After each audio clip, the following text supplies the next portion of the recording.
The city streets were a cacophony of sound and motion, alive with the rush of early commuters and the hum of traffic. It was a world of hurried footsteps, buzzing phones, and half-finished cups of coffee clutched in gloved hands. Among the chaos, unnoticed and unmoving, sat Elijah, a man whose presence was both constant and invisible to the world around him. He rested on a cold concrete slab, wrapped in layers of mismatched clothing that barely shielded him from the biting wind. A crumpled sign leaned against his knees, its faded letters spelling out a simple plea. Trying to survive. Any kindness helps. God bless Elijah's sharp eyes scanned the crowd, not with desperation, but with a quiet curiosity born from years of observing humanity's ebb and flow.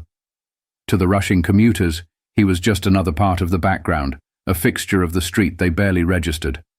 But Elijah saw everything, the subtle shifts in their expressions, the burdens they carried silently, and the small kindnesses they offered when they thought no one was looking. That morning something unusual disrupted his routine observations. Across the street a woman paused at a food cart. She was dressed impeccably in a tailored navy suit, the kind that commanded attention in boardrooms and business meetings. Her auburn hair was pulled back neatly, but the strain on her face betrayed a mind preoccupied with more than just her order. Elijah's gaze lingered on her, not because of her polished appearance, but because something about her seemed out of place. His keen eyes then shifted to a man standing a few feet away, partially obscured by the crowd. He wore a hooded jacket and appeared to be loitering, his gaze fixed intently on the woman. His movements were subtle, almost imperceptible.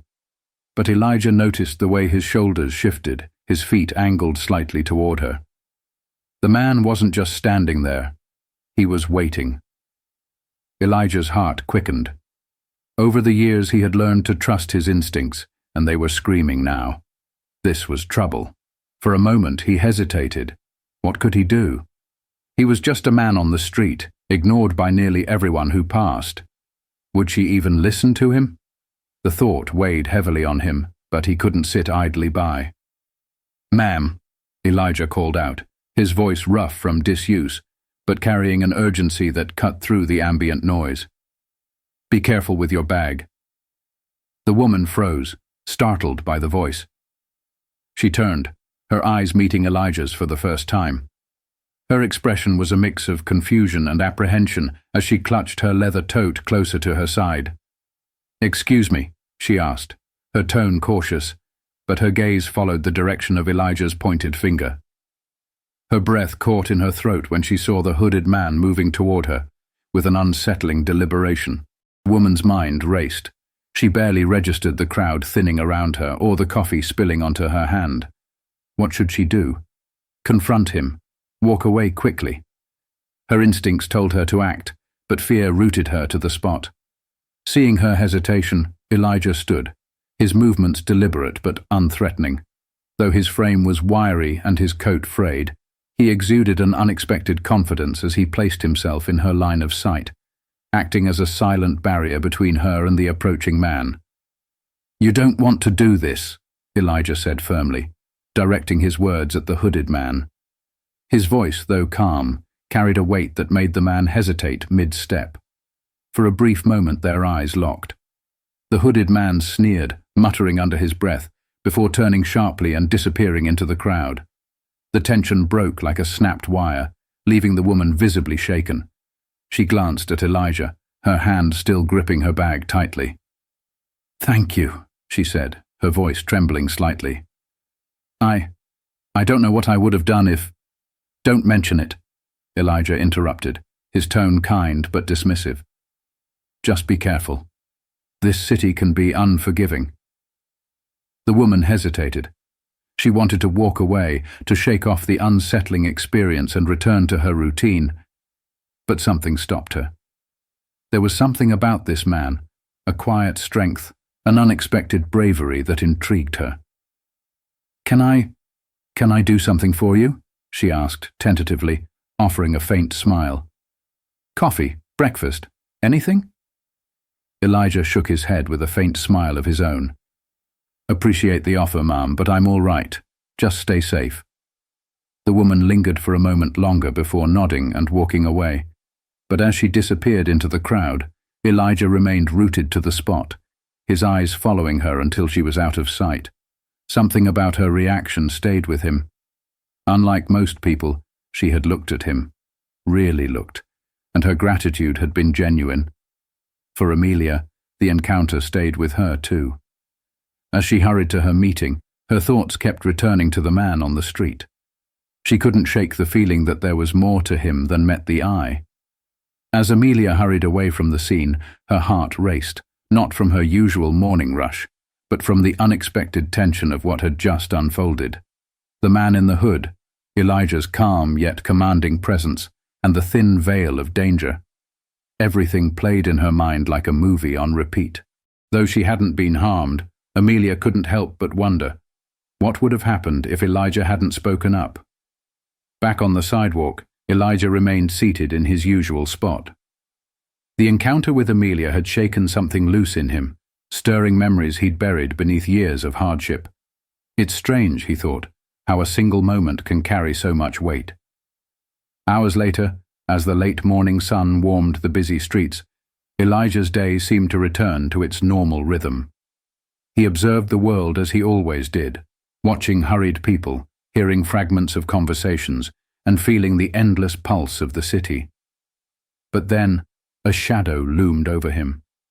He looked up to see the hooded man from earlier standing a few feet away. His stance was rigid, and his eyes burned with an anger Elijah immediately recognized. The man had returned. "You think you're some kind of hero?" the man spat, his voice low but venomous. "You don't know who you're messing with." Elijah didn't flinch. He remained seated, his weathered hands resting on his knees.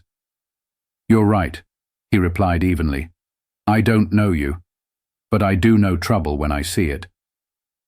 The hooded man stepped closer, his voice growing darker.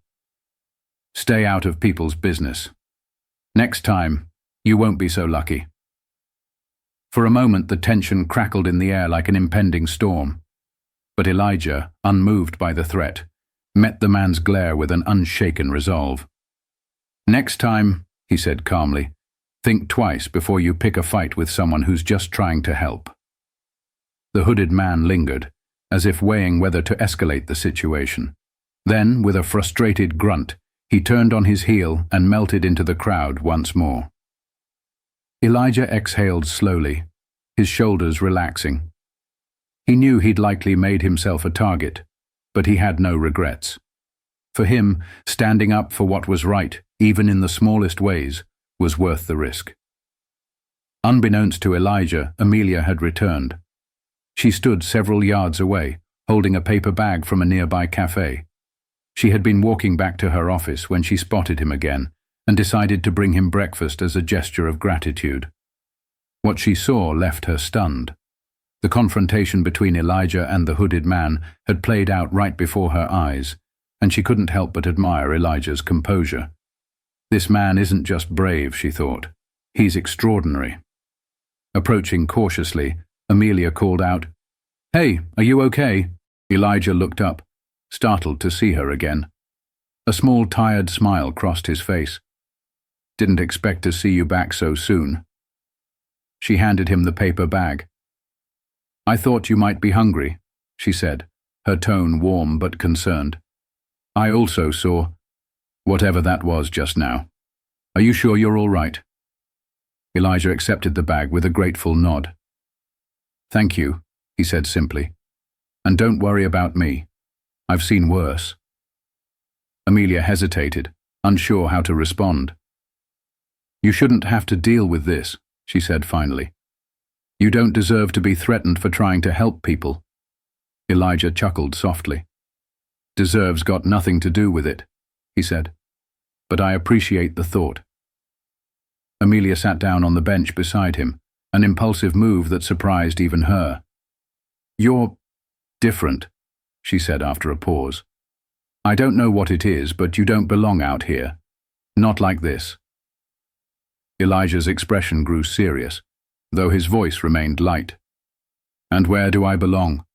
he asked, a faint hint of curiosity in his tone. "I don't know yet," Amelia admitted, "but I'd like to find out." For the first time in a long while, Elijah felt a flicker of something he thought he'd lost: hope. The next day, Amelia couldn't shake the events of her encounter with Elijah.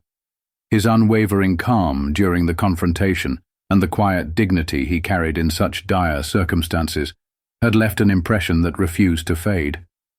She found herself thinking about him in moments she normally reserved for work or other obligations. For the first time in a long while, she felt compelled to do something meaningful, not just for herself, but for someone else. By lunchtime, she had made up her mind. She stepped out of her office, carrying 2 sandwiches and 2 cups of coffee, and made her way back to the street where she had first seen Elijah.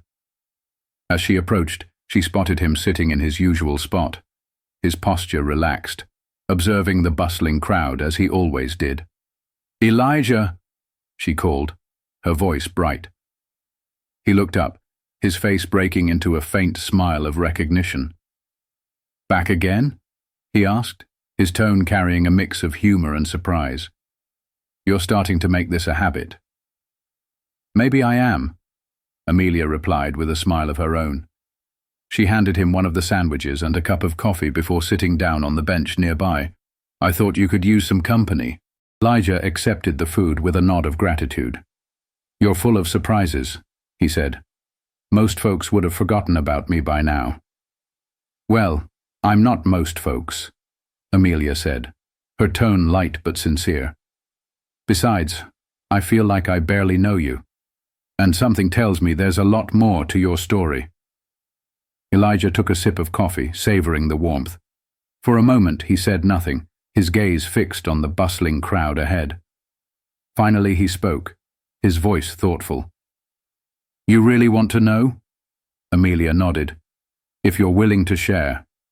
Elijah set his coffee cup down carefully on the ground beside him. "I wasn't always out here," he began, his voice steady but tinged with the weight of memory. "I used to have a life that looked a lot like the one you're probably living now.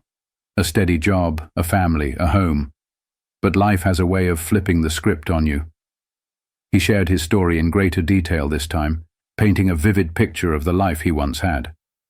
He spoke of his years as a high school teacher, the joy he found in mentoring students, and the pride he felt in providing for his wife and daughter. But then came the layoffs, the financial strain, and the slow unraveling of everything he had built. "It's not just the big things," Elijah said, his voice soft but steady. "It's the little cracks that start to show. You think you can patch them up, hold things together, but one day you look around and realize it's all fallen apart." Amelia listened intently, her heart aching as she imagined the struggles he had faced. She couldn't help but feel a deep admiration for his resilience, his ability to find meaning and purpose even in the face of such adversity.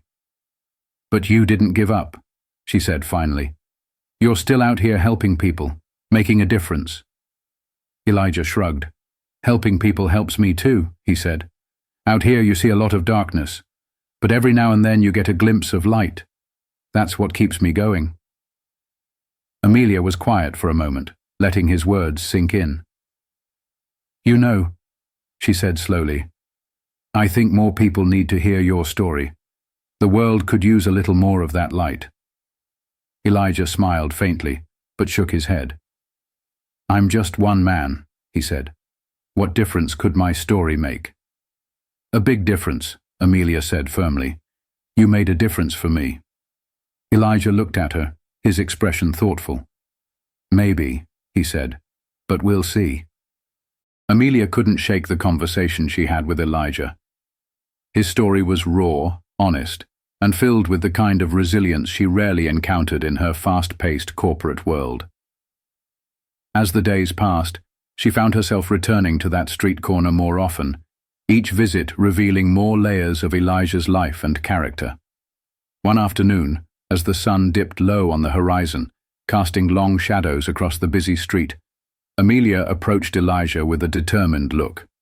This time she wasn't just carrying coffee and sandwiches. In her hands was a sleek black notebook. "What's that?" Elijah asked, raising an eyebrow. "It's for you," Amelia said, handing it to him. "I was thinking about what you said, that you're just one man, that your story might not matter. I think it does. And I think you should write it down." Elijah chuckled softly, shaking his head. "Write it down? What for?" "For people to hear," Amelia replied earnestly. "You've been through so much, Elijah. You've seen things most people haven't, and you've found a way to stay kind through it all. That's not something everyone can do. Your story could inspire people, maybe even help others who are struggling like you." Elijah turned the notebook over in his hands, his expression unreadable. "I'm no writer," he said finally. "What makes you think anyone would care about what I have to say?" Amelia smiled. "Because I care. And if you start sharing your story, I think others will too." For a long moment, Elijah was silent. Then with a small nod, he said, "All right. I'll think about it." In the weeks that followed, Elijah began scribbling in the notebook. At first, his entries were sporadic, just fragments of memories and reflections. But as he wrote, something shifted. The process brought back not only the pain of his struggles, but also the joy of the life he had once lived. He wrote about his students, his family, and the moments of quiet kindness he had witnessed, even in the darkest times. Amelia, ever supportive, checked in regularly. She encouraged him, listened to the parts he wanted to share, and even suggested connecting him with a local community center that hosted storytelling events. At first, Elijah balked at the idea, but Amelia's persistence wore him down. One crisp autumn evening, Elijah found himself standing in front of a small but attentive audience at the community center. His hands trembled slightly as he clutched the notebook, his voice hesitant at first. But as he began to speak, the words flowed more freely, carried by the weight of his experiences and the truth in his heart. He shared his story, the highs, the lows, and the lessons he had learned along the way. By the time he finished, the room was silent, a collective hush of awe and admiration. Then, slowly, the applause began. It grew louder, echoing off the walls, and Elijah felt something he hadn't felt in years: pride. After the event, people approached him, thanking him for his words, sharing their own stories of struggle and resilience. For the first time in a long time, Elijah felt seen, not as a man on the streets, but as someone who mattered. Amelia watched from a distance, her heart swelling with pride. She knew Elijah's journey was far from over, but this was a beginning, a turning point. As the crowd thinned, Elijah approached her, his notebook tucked under his arm. "You were right," he said, his voice warm with gratitude. "My story does matter. Thank you for believing in me." "I told you," Amelia replied with a smile. "Sometimes all it takes is one person to see the light in someone else." In the weeks that followed his storytelling debut, Elijah's life began to shift in ways he never imagined. Word spread quickly about the homeless man with a remarkable story, whose words left audiences inspired and deeply moved. Community leaders reached out, offering him platforms to speak at local events, schools, and even charity fundraisers. With each opportunity, Elijah grew more confident, his voice carrying a power he hadn't realized he possessed. Amelia, true to her nature, stayed by his side, helping him navigate this new chapter. She connected him with organizations that provided resources for housing and job opportunities. Soon, Elijah moved off the streets and into a modest apartment, a space he could finally call his own. One evening, as Amelia and Elijah sat in his apartment, a small table between them, she slid a piece of paper toward him. "What's this?" Elijah asked, picking it up cautiously. "It's a speaking invitation," Amelia said, her excitement evident. "It's from a regional conference on social impact. They want you to be the keynote speaker." Elijah's eyes widened as he read the invitation. Keynote speaker, me, at a conference. He let out a disbelieving laugh. "I'm just a guy who's trying to make it day by day. What do I know about giving a big speech? You know everything that matters, Amelia said firmly. Your story isn't just about surviving, Elijah. It's about showing people that even in the darkest times there's hope. That kindness can make a difference. Elijah was silent for a long moment, the weight of her words sinking in. Then, with a slow nod, he said, "All right, let's do it."